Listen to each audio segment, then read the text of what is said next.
Hello everyone, welcome to my channel on understanding finance in sports. Today we'll talk about the cost of cancelling the 2021 Tokyo Olympics. It's been in the news lately, recently, so I thought I'll just do a quick episode on this. Let's start with the initial expense budget and the latest cost estimates of the games themselves. So the Olympics will be held from the 23rd of July to the 8th of August. So they start in approximately 61 days' time. There isn't long to go at all. The Tokyo Olympics are the most expensive Olympic Games ever staged. The initial estimated cost back in 2013 when the Games were awarded to Tokyo was $7.3 billion in expenses, the cost of the Games. The latest budgeted cost has been reported to be $15.4 billion as per the event organizers. The latest budget includes public investments and infrastructure around the Tokyo area, the stuff that they've built up in preparation for the Games, maybe stadiums, upgrades to their transportation system, hotels, roads, airports, etc. And it's estimated that 50% of the total budget of 15.4 billion is to do with infrastructure improvements or new infrastructure. Now, the postponement of the Games from last year has increased the operational costs by $1.6 billion and total costs by $2.8 billion as reported. For example, $900 million is the added cost of COVID precautions. For example, doctors on standby, hospitals on standby, testing facilities, creating a bubble, etc. for the entire duration of the Games itself, and daily testing, maybe twice daily testing for the athletes themselves. And there are thousands of athletes, trainers, etc. You can imagine what a big operation this is going to be. However, while we spoke about the budget of 15.4 billion being the latest estimate from the event organizers, experts have estimated that the total cost of the Games will come in at around $26 billion once they are completed. Wow, that is a lot of money. Now, let's have a look at the types of losses which take place if a major sports event such as the Olympics is cancelled. Obviously, there's loss of revenues. If you're not going to have the event, the Games, then all revenue associated with that event will disappear. And that revenue includes TV broadcast revenues, sponsorship revenues, ticket sales, and hospitality revenues. Then, apart from the loss in revenues, there are those expenses which you've incurred, but you cannot get those expenses back. They are irrecoverable. So for example, if you've built a new stadium specifically for the Olympic Games or for that event, then obviously that is a sunk cost. Loss of profits, obviously, if you were expecting to make a net profit on the event, in the absence of revenues, you're not going to make a profit, you'll make a big loss. Apart from this, there could also be a cash flow problem. So let's say that you took money in advance, tickets, concessions, for example, you've taken money, deposits from people who were going to sell food and drinks at the stadium. You've sold obviously tickets well in advance, maybe years in advance, to people who are planning to travel to see the Olympic Games. You've actually received that cash. Now, if you've actually spent that cash on building your stadium and other costs, then you've got no money left to refund those people who are entitled to that refund. So apart from being liable for the refund, you may actually have to borrow money to pay those people back, quite rightly. So this is another aspect that can come into play if a major event is cancelled. And such deposits and advances can run into millions and millions of dollars. Then, of course, cancelling the games can lead to some other implications as well. The impact on the economy, specifically the tourism industry, and other events. Example, conferences.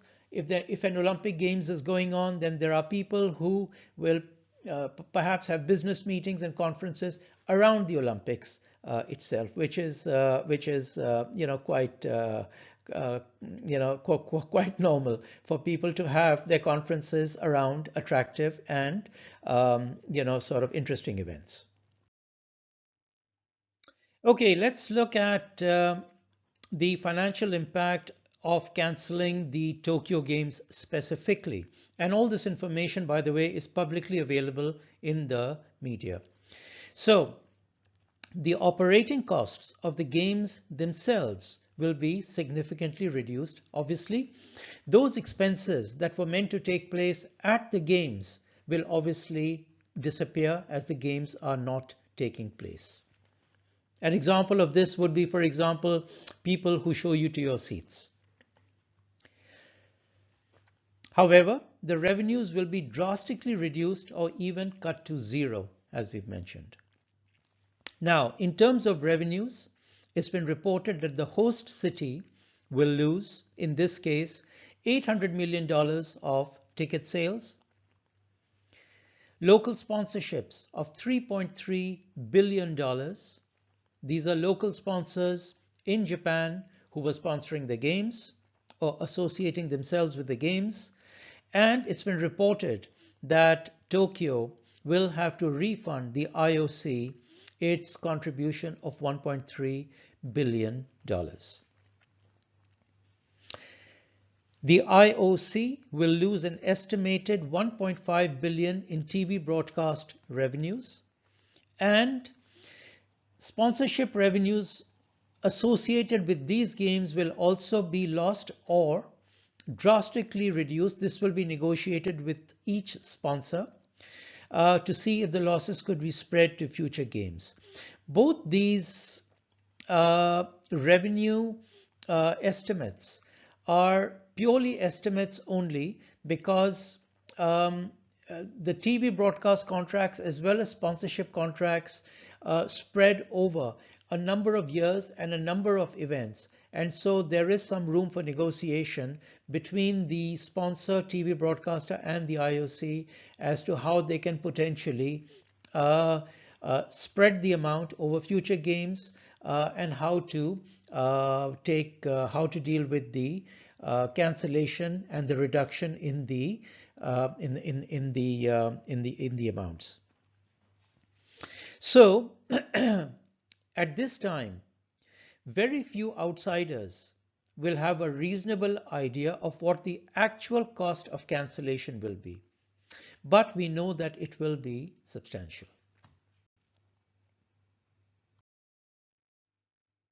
Now, who else will lose money? The TV and media broadcasters. Obviously, they've bought the right to broadcast the games, and in turn they would have sold advertising slots and created packages, cable TV packages around the games, and so obviously they will lose that revenue. Then the people who would have worked and supported the event itself, operational people, security people, event management and hospitality companies, and many, many other companies, thousands of companies, IT support at the games. These are the sort of companies and people that unfortunately will lose out if the games are cancelled. And then the tourism industry, the airlines, hotels, restaurants, travel, taxis, etc. It's estimated that if the games are cancelled, that the government will lose $3 billion in tourism income. Actually, they would have been hit by this $3 billion anyway, I think, because I don't think there will be international tourists who will be visiting Japan during this time. Now, it's mentioned that a lot of this will be covered by insurances, and the recent headlines have been insurers facing record loss if Tokyo Olympics are cancelled. Cancellation of Tokyo Olympics could blow up the insurance industry. Yes, these headlines have been coming, and in those articles, it's been estimated that the insurance payouts could be as high as $2 billion to $3 billion.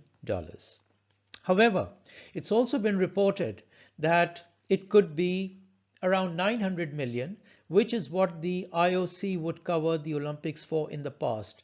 The IOC would cover its own contribution to the operational costs of the Olympic, which is around $1 billion. And I believe that the insurance coverage was around 900 million or so. The actual cover that has been taken for the games is obviously confidential. I don't think that's public knowledge. So the actual cover taken out by the Japanese government, by the city of Tokyo, and by the IOC is confidential. We don't know. And so we are not sure what the insurance companies will pay out at this stage. But yes, it could, a substantial portion of the operational costs could be covered by insurance, or perhaps it's not. Now, with not long to go, who can actually cancel the event? The IOC, obviously the IOC is the owner of this event. It's sanctioned that event to Japan, and therefore the IOC, I think, has the ultimate power probably to cancel the event. The government of Japan, obviously, and the government of Japan in consultation with the Tokyo metropolitan government. I think if the games are to be cancelled, obviously it will require the three of them to ultimately agree. And with 61 days to go before the event, there isn't long to go at all. So if there's going to be a cancellation, it'll be fairly soon. Although as it gets closer to the opening date, it becomes more and more difficult to cancel the event, because obviously people all over the world are preparing at this stage to fly to Japan.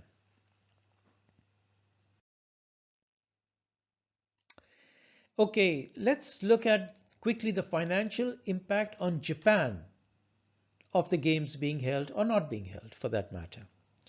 So Japan is a $5 trillion economy. Its GDP, its annual GDP is $5 trillion.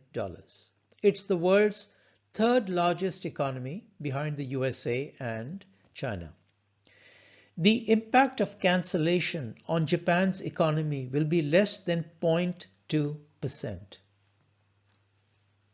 So this impact on Japan of holding the Olympics or not holding the Olympics is fairly negligible for Japan as a country. So either way, the Olympic Games will not make or break the Japanese economy. Far from it. Now, although this presentation is about the financial impact of cancelling the Tokyo Olympics, apart from money, I think I just wanted to mention that the most significant impact of the cancellation will be on the athletes and their training squad. And this impact actually of cancelling the games on those athletes cannot be quantified. Apart from the loss of medals, the related fame and publicity that comes with participating in the Olympics and actually winning a medal, the loss of future earnings for those athletes as an Olympic champion. You know, if you're an Olympic champion, hundreds, thousands of doors open for you and give you further opportunities. Both to make money and so many other doors open for you.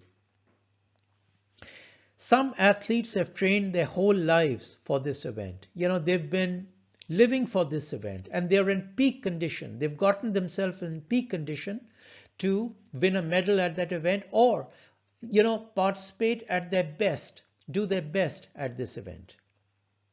And some athletes will not be able to participate again. Those athletes who are in peak condition right now may not be in peak condition next year for the next Olympics. And this, unfortunately, is a very, very sad factor when you cancel any sporting event, let alone an Olympics. The impact on people who are looking forward to going there and participating and doing well for themselves and their countries. It's very sad if there is a cancellation. So thank you so much for watching. I hope you enjoyed this short presentation. I hope to see you all again soon. In the meanwhile, this is Faisal signing out.